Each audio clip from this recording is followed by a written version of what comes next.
All right, I think we can go ahead and begin. But if you are joining us, feel free to put in the chat where you're tuning in from. So good evening, afternoon, morning, depending on where you are, everyone. My name is Sydney Yeager, and I am the public programs producer at the Museum of Jewish Heritage, a living memorial to the Holocaust. I'm so pleased to welcome you to this year's Archtober event about the Garden of Stones, from planting to present. Here at the museum, we are dedicated to the crucial mission of educating our diverse community about Jewish life and heritage before, during, and after the Holocaust. As part of that mission, our programs illuminate the stories of survivors, broader histories of hate and anti-Semitism, stories of resistance against injustice, and more. Thank you so much for joining us today virtually. We hope that if you're able to, you will visit the museum in person to see our current exhibitions, including the Garden of Stones, and our newest exhibition, Courage to Act, Rescue in Denmark, which is the museum's first exhibition for visitors ages 9 and up. You can learn more on our website. Closed captions are available on today's program, and instructions on how to turn captions on or off are posted in the chat. If you have questions for our speaker during the program, please put them in the Zoom Q&A box, and we'll get to as many as we can at the end of the hour. Today, we are so honored to be joined by Charles Day. Charles has been caring for the Garden of Stones since 2004. He studied horticulture in the UK and began his career working in fruit tree orchards at commercial farms and at scientific research centers.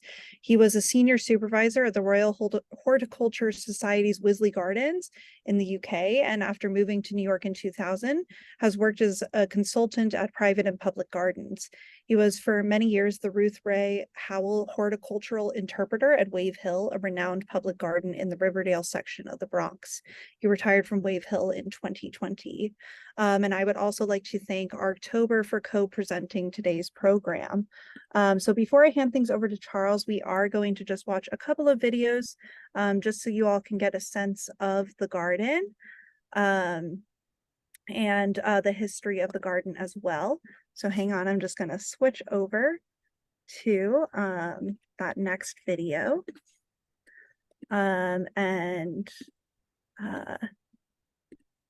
All right. Oh, hold on to share my sound. Sorry, everyone. All right.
And then the next video we're going to see is of the artist Andy Goldsworthy discussing the garden. So hang on one second.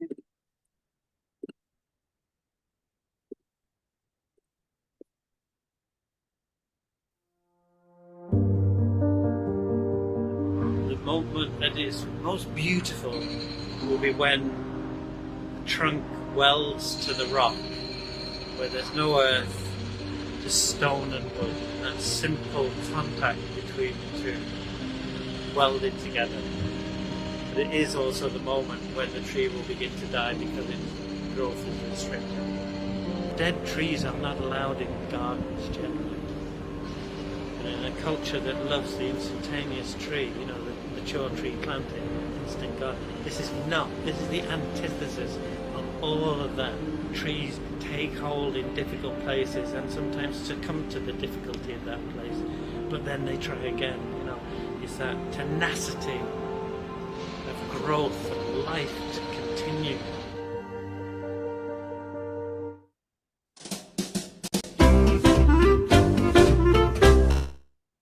Oh, I don't know what that music is. Sorry, everyone. Hang on one second. Okay. So I would like to thank you all again for joining us. And now I'm going to hand things over to Charles. Thanks so much. Well, thank you, Sydney, and thanks for the introduction and for showing those movie clips, because it's very helpful to see just how the boulders were hollowed out and how the whole thing is actually feasible. I was first involved in the Garden of Stones in November 2004. It was a year after the trees had first been planted, and sadly, quite a number of the initially planted trees had died. But more of that very soon. But I think to begin with, I'd like to talk about some of the real basics. You've seen the boulders being hollowed.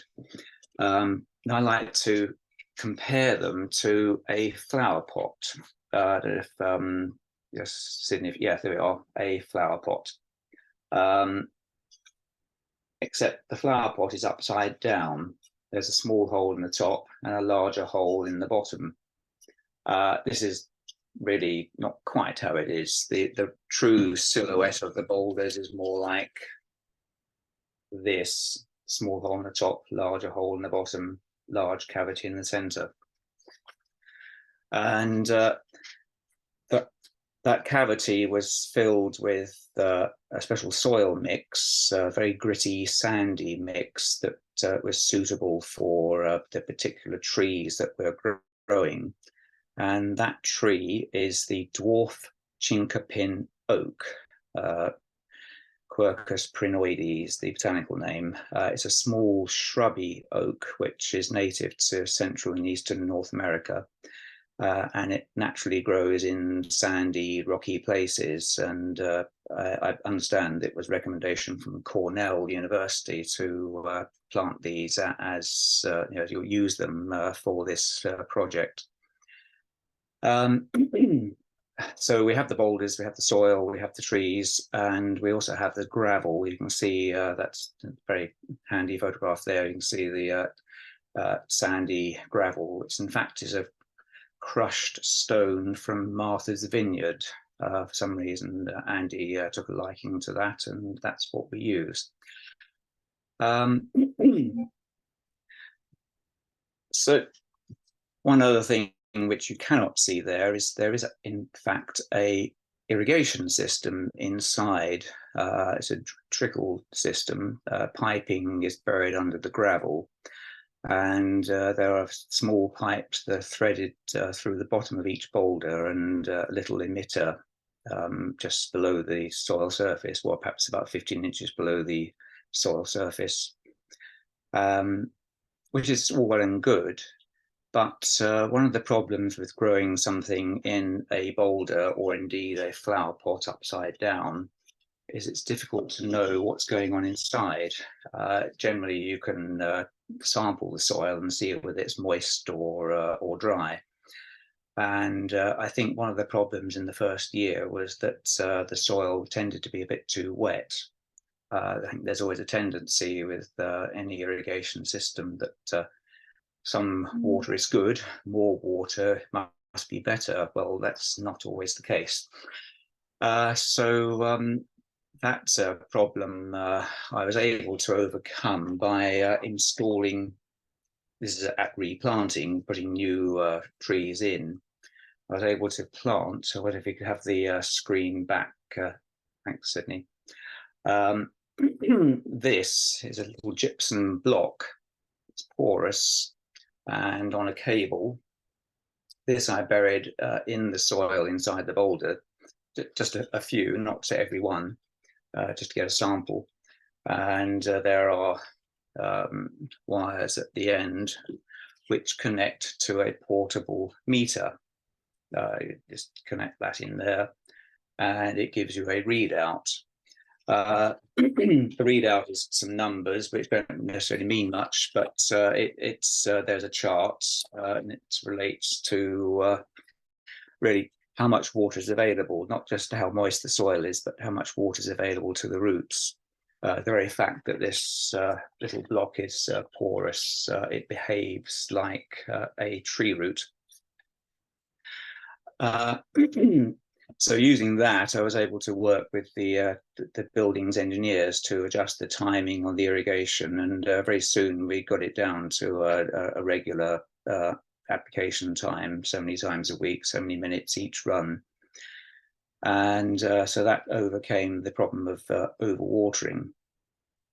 The other problem is that this species, or as with many oak trees, really does not like root disturbance. And we were taking delivery of seedlings in tiny cardboard tubes, unwrapping them and slipping them into the hole in the top of the boulder.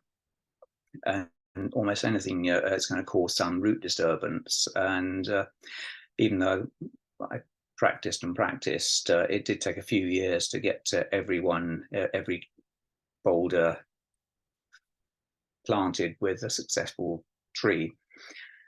I feel I should mention our supplier here, Ken Asmus of Oikos Tree Nursery in Kalamazoo, Michigan. Very, very nice Midwesterner who supplied us the trees free of charge. Every year I'd call him and he would chat for half an hour quite happily and put them in the post. I'd take delivery and get them planted as soon as possible. So as I say, it took a few years, but eventually they grew, and here we have a fine photograph from a few years ago when all the trees were healthy and growing. Excuse me, I do have some notes so I don't miss anything. Yes, once they were established, there was really less worry. I had routine jobs to do, checking the moisture, checking for pests and diseases. Occasionally I found caterpillars, which I would generally just pick off. It's the easiest thing. Weeds. That gravel is just ideal for weed species to germinate in and grow. And almost every time I visited throughout the growing season, which is really April to November here, I would have to do some weeding. My favorite tool, which I'm going to show you, is another, yeah, thank you, Sydney, is a stirrup hoe. It's like any other hoe, has a long handle, but the blade is shaped like a stirrup, which you would ride a horse with. And this just slid through the gravel very easily, taking out the roots of the weeds, and made life a lot easier than having to bend over and pick out each weed individually. The final job that at every visit was to rake the site. And this is something which Andy was particularly keen on, that the gravel should be completely level to provide a flat, neutral surface on which the boulders seem to rest, or that they do rest. Now, I think he had in mind something as perfect as a Japanese garden, and I can see that would be very nice. But having spoken to someone who worked in a Japanese garden in Japan, that involved the entire staff every morning raking for at least half an hour. That was everyone, including the cafe staff. Monthly visits is obviously not going to be enough. However, I will say that the museum staff do a wonderful job too. They, when I'm not there, they certainly are out there on a pretty regular basis, and we have kept the gravel fairly well. But it's a windy place. We're right next to the harbour, and the finer gravel particles, the sand, dust, that tends to drift around, and also just the passage of visitors causes some compaction, some unevenness. So every so often I have to do a fairly major rake to get things as level as possible. You know, one other job which I hope no one has ever noticed, but which I had to attend to, is pruning.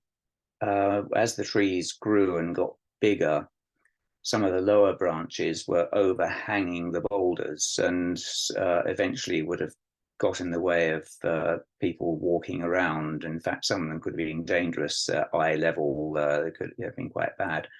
So those I removed completely, cut them off right at the stem, which actually results in a more naturalistic effect. If you cut a branch halfway back, it looks like it's been pruned, but a branch that you take off entirely, after a year or two, you'd never know it was there. So I'd almost challenge anyone to walk through those trees and tell me where I've taken branches off. I'm sure someone will. Anyway, in the second video, Andy spoke about how the trees now, after so many years, 19 years, have grown so much that the trunks of some of them have entirely filled the hole at the top of the stone. And not only has that pleased him in that this is a beautiful effect of wood growing out of stone, but it is going to result in some of the trees dying. Now, this is always his intention. He showed me a sketch years ago that's he's expecting that. And the plan is that any trees that die will remain there in situ, and they'll stay until eventually they rot enough where they can be pulled out. Once we have the stone clear, we can plant new seedlings, so the cycle will begin again. So there'll always be healthy trees, dead trees, and young seedlings. And Andy was planning for decades, even centuries. This is a long-term project.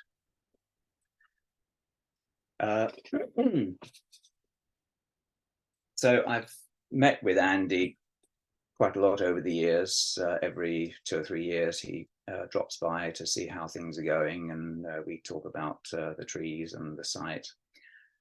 And I have to say, a dear friend of mine in England thinks of him as an art god, and certainly he is quite remarkable, but in person he's very easy to talk to. Even though he's from Cheshire and I'm from Kent, parts of England that are separated by accents, we seem to get on fairly well, actually.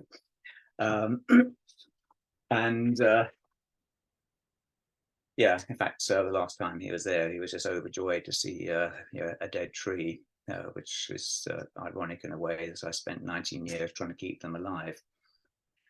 So, having said that, after 19 years, I'm not getting any younger, and I can't scramble over the boulders quite as easily as I used to, and I have now found someone who's going to be a replacement for me.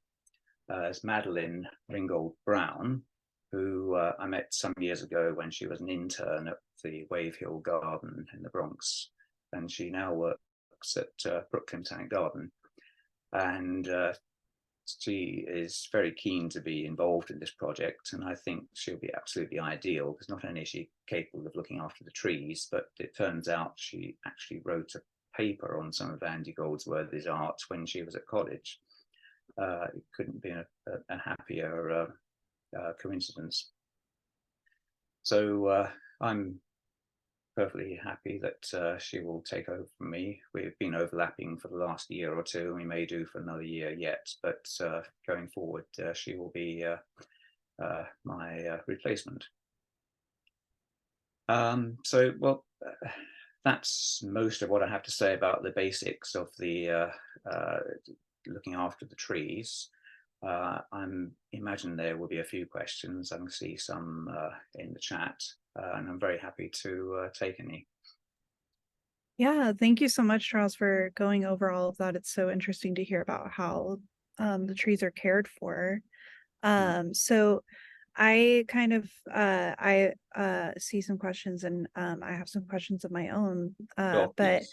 you mentioned at the beginning that when you were brought onto the project, that was kind of when the second planting of trees had occurred. Yes. So can you talk a little bit about why the trees had to be planted again, and Oh, sorry. Yes, how that happened? sure. Yes, I rather skipped over that. I said how yes, the rather too much water in some cases. Yes, the species of tree had been chosen to grow in dry, sandy soil inside a boulder. And it's not adapted to growing in wet, sandy soil inside a boulder. Ultimately, I think there's a certain amount of just drowning, really. The wet soil becomes anaerobic, and the tree roots just rotted. Mm-hmm. And also, I mentioned how they're very, very sensitive to disturbance in nature. Well, with most trees, but certainly with oaks, the seed falls and it germinates and it grows where it is, and it doesn't really expect to be moved. And yeah, I found even slitting the little cardboard sleeves open. We're talking very small seedlings, just a few inches, they're barely a year old. Yeah. And just carefully slipping them into the hole, and gently putting soil around them. They'd look fine for a few weeks, and then suddenly they'd expired, and I then have to order some more. But we got there in the end. And can you just say the name of the oak again, like the type of oak? Yes, it's the dwarf chinkapin oak. Okay. Quercus prinoides is the botanical. Yes, it's in the excuse me, the chestnut oak group, if you are interested. Yeah. And was there ever any discussion, after sort of the first planting failed, of changing the type of tree or anything like that? No, I think it was a very good choice, and it was always decided to stick with the tree. Mhm. Yeah, it's yes, in its natural habitat, it will grow to 10, 15 feet maybe. Mhm. It grows in sand, very often in exposed places, such as next to New York Harbor. Yeah. So it was an ideal choice. And you talked about how, we are letting the trees die naturally, and, we're going to leave Yes, them there, essentially until they rot and we can pull it out. yes. But do you know if there's any plan to like use the trees that are dead, like for anything after that, or Well, are they just going to be kind that's a of very thrown good out? question. Yeah, I have a feeling that some might fall apart, that Mhm. few of them have multiple stems. They don't have a single trunk. They divide at the base, and Mhm. there's perhaps 3 or 4 trunks, and I've got a feeling that those might come off independently. But those that have a single stem, yes, it could be that Andy even has something in mind, you know. And you kind of talked about how you have to prune the trees back occasionally because they are getting too big Yes. for people to kind of walk around. So how often do you have to do that kind of pruning? Actually, it's more or less sort of one time per tree after they've got established and start growing vigorously in their youth. Okay. It seems that they produce these long, low branches rather quickly. It's a low-growing, shrubby tree, and it seems to want to grow this way more than that way. And so some of these, which you can't see because were obviously going to be in the way of traffic and could even be dangerous. But once I'd taken one or two of those off each tree, pretty much that was it for that individual tree. That makes sense. And then we just had another question come in. Could you just repeat again where the boulders came from? And yes. I believe some from Vermont, some from upstate New York. There was somebody who I believe did some boulder wrangling for Andy, someone who lived in Vermont at the time, and he whenever he spotted one suitable, and Andy too, I'm sure, they just looked for boulders and would talk to landowners and say, it's a nice boulder, do you mind if we take it? And so that's how you get hold of 18 boulders. I love that. And you and I were kind of talking before this about how your job kind of changes a bit in the winter and when things are not growing as much. But I wonder if you could talk a little bit about that now, and actually I'll show a picture of the garden in the winter while you do that. Sure, yeah. Well, the first thing, yes, there'd be a picture. Yes. So that's probably a time when I wouldn't choose to visit. It looks not only cold but inconvenient. Having said that, very seldom has it been really nice weather when I've been there. It's either blistering hot, windy, or cold.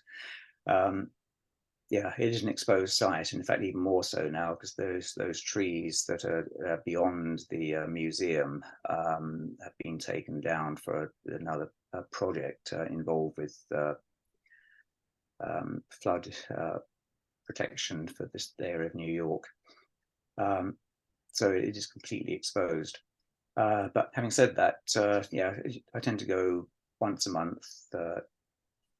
Approximately from April to November, and then perhaps once in the winter just to see that there's been no damage or any problems. But really, there's not much that can be done when the soil inside the boulders is frozen and the ground's frozen. Things are pretty much in stasis. So the busy time really is spring. There's usually some debris lying around. The gravel gets raised by the frost actually and becomes very uneven. So there's even more work needed to get it level. But then come the summer, it's just really checking on moisture. And something I didn't mention, going back to our little gypsum blocks. Thank you. I have to say that every one finally broke down. None of them are working. But really, it's a bit moot anyway, because with the trees having filled the hole in the top, we know full well there's no natural rainwater getting inside the boulders. So they are entirely dependent on irrigation, almost entirely. The very fact that the boulders are open at the bottom means that the roots can reach into the gravel. And I'm pretty sure that most of the trees have done that now, because I do find roots in the gravel when burrowing around. So if there's natural rainfall, they do have the opportunity to get moisture from that gravel. But as far as monitoring the soil inside the boulder, we just know it's going to be dry if we don't irrigate. So for the last couple of years, we've been irrigating on a daily basis through the growing season. It's turned off in the winter.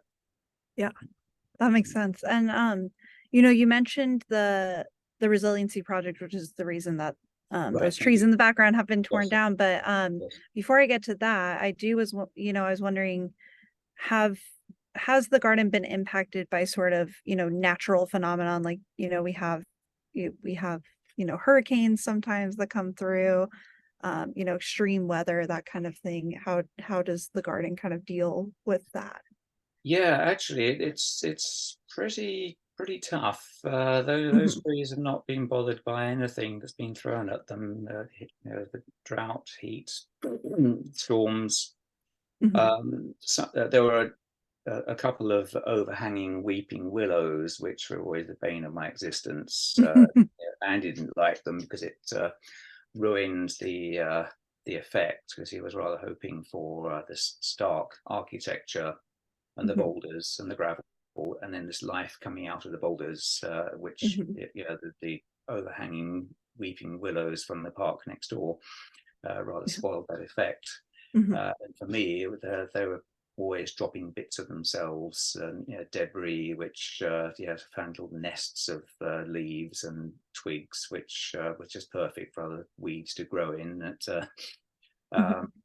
So I must say I'm glad they've gone. And I could say, yes, occasionally after a storm there might be a bit of a branch that would have fallen onto one of our trees, but really nothing that interrupted the tree's own habit.